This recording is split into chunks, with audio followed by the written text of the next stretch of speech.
The daughter of Cuban President Raul Castro has urged her father's government to ease travel restrictions on Cubans.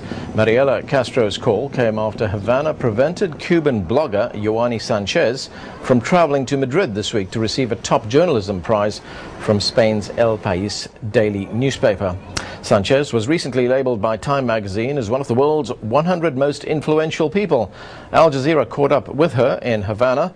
She told us how being a blogger in Cuba can be both inspiring and frustrating. This is her story in her own words. This is an exorcism to liberate my demons. It is a personal exorcism. The motivations are many. I accumulated many dissatisfactions, stories, experiences that did not find a voice in the official press. So I decided to create Generation Y.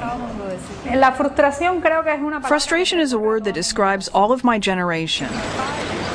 My parents lived through the disenchantment of watching their plans be consumed by the national project.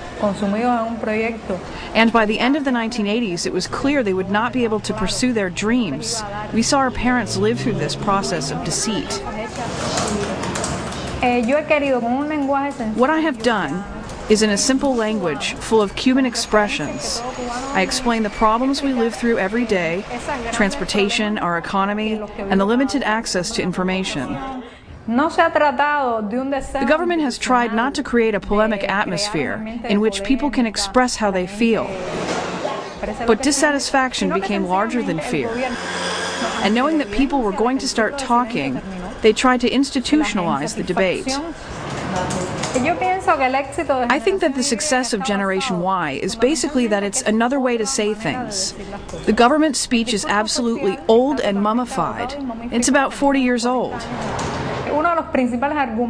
My so-called enemies say that nobody reads my blog.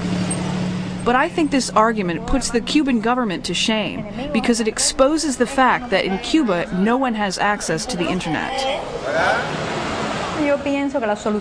I think the solution to Cuba's problems is not in the heroic action of a few, but through small, constant action.